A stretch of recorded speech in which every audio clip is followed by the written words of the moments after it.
Globetrotter, je suis à Santorin, dans un des plus beaux endroits de toute la Grèce et j'ai même envie de te dire dans un des plus beaux endroits du monde.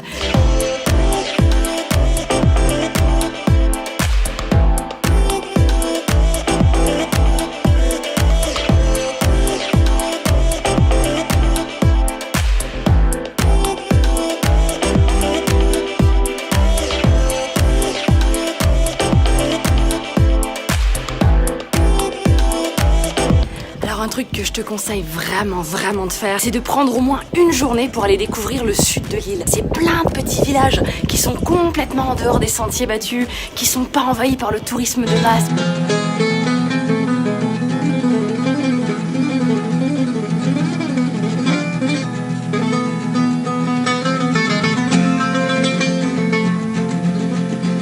C'est énorme parce qu'en fait dans le village il y a plein de petits passages troglodytes comme ça.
C'est le Meltem souffle la mort dans les Cyclades. C'est le vent des Cyclades, c'est un vent qui vient du nord, il est pas froid, mais il souffle, c'est un truc de dingue. Oh là là, regarde-moi ça, le Meltem arrache même des culottes. Attends, tu la vois la culotte? Oh là là. Eh ouais, le vent qui arrache les culottes des filles.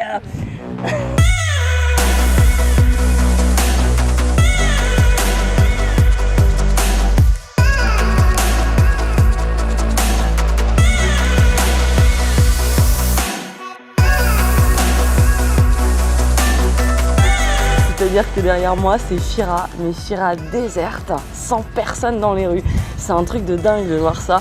Et en fait le seul moyen d'avoir une chance d'apercevoir Fira sans personne, et ben, c'est de te lever à l'aube. Du coup j'ai mis le réveil à 5h du mat, il est 6h30, le soleil vient de se lever. C'est complètement ouf, il n'y a personne. S'il y a un pape qui chante dans l'église, c'est complètement ouf, il n'y a personne. Il n'y a personne. Il y a les mouettes qui volent sur la caldeira. Regarde-moi ça, c'est énorme. Fira. Personne.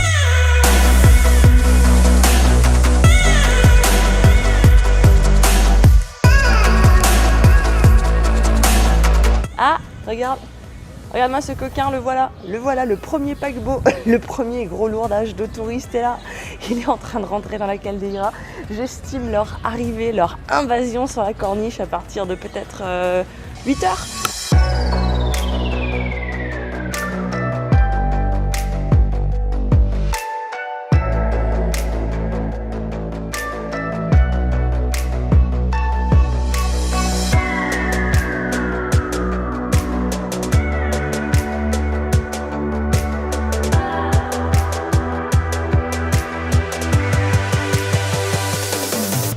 C'est super joli, tu traverses des petits villages tous plus beaux les uns que les autres, c'est exceptionnel. Et puis là vraiment t'as la caldeira pour toi aussi parce que la plupart des gens restent vraiment dans les villages, dans Fira, dans Ia et t'es seul, encore une fois t'es seul.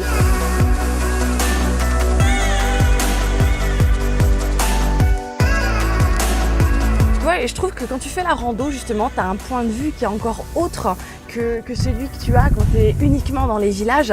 D'ailleurs c'est assez intéressant parce que justement tu vois vraiment ce qu'était Santorin avant, avec cette perspective, cette falaise abrupte qui tombe, parce que rends-toi compte qu'avant l'île elle était ronde, c'est-à-dire que derrière moi il y avait des montagnes, il y avait des prairies, il y avait des vallons, il n'y avait pas l'eau comme ça. 3000 ans avant, le volcan a pété, a doublement pété, et du coup a vraiment fait en sorte que tout s'effondre, que tout soit englouti dans l'eau, et donne cette forme mystique et improbable à l'île, ce croissant de lune qui est juste magnifique quoi. Mais avant c'était de la terre derrière moi, c'est ça qui est hallucinant.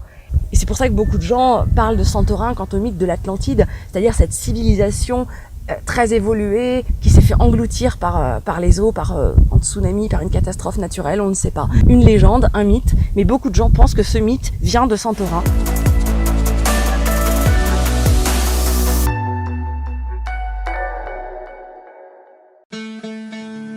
C'est vraiment un endroit pour lequel j'ai eu un énorme coup de cœur. C'est pour ça que j'ai vraiment voulu t'en parler. Ça s'appelle le Santorini Mou. Alors ici, c'est une institution.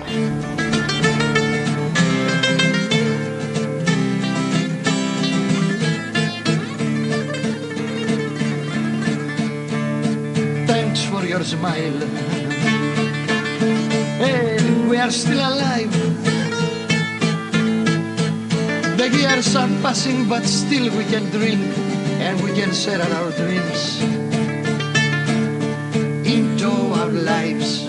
C'est-à-dire que l'ambiance que tu as ici au Santorini Mou, c'est-à-dire des musiciens, tu vois, qui sortent la gratte, qui te font de la musique grecque, typique, traditionnelle, mélangée à des zigs de tout horizon, mais je l'ai retrouvé nulle part ailleurs. Depuis 93, le patron, Michaelis, il est là avec sa guitare, tous les soirs il est là, il joue là, il a ses tubes, tu vas voir, Santorini Mou, c'est ses tubes, il a des tubes quand les gens ils reviennent ici, pour plusieurs fois ils les connaissent, on chante avec les tubes en faisant Yamas, on trinque tout le temps, Yamas.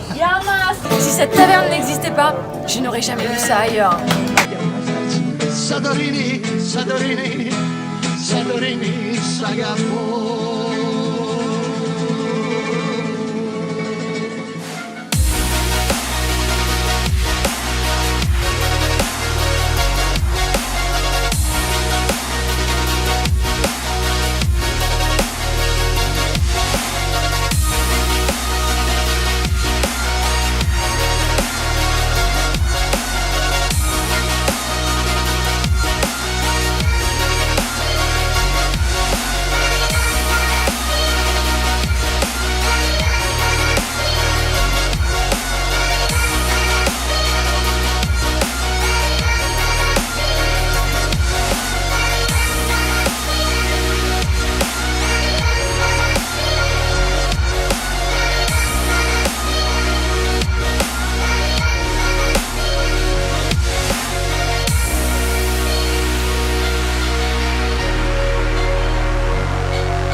Alors c'est pas le plan le plus glamour parce que là je suis en train de te montrer un truc un peu délabré, mais c'est pour te dire qu'ici dans 2 ans à mon avis il y a un jacuzzi avec vue sur la Caldeira. Et c'est ça qui est assez dingue maintenant, c'est que quand tu vois Oia, quand tu vois cette ville avec tous ces palaces, tous ces restaurants, ces rooftops sur la Caldeira, tu peux pas imaginer qu'il y a 20 ans tu trouvais encore des petites pensions de famille ici. Et c'est incroyable parce qu'en fait ici tout est beau, mais même pas beau, tout est grandiose.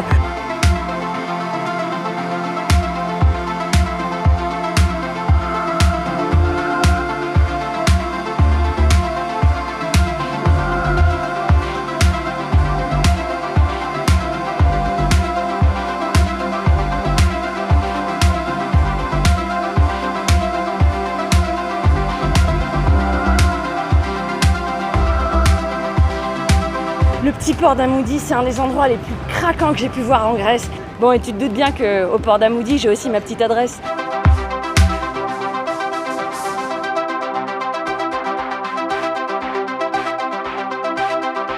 Et du coup, c'est super parce que c'est encore tenu par une famille grecque en fait. T'as vraiment le côté qui est encore super typique. Et voilà, Madame Katina. Yeah, bravo. Ah, c'est super. Et maintenant, place aux choses sérieuses et tu vas pas perdre une miette parce que je vais te montrer tout ce que je vais m'envoyer ce soir.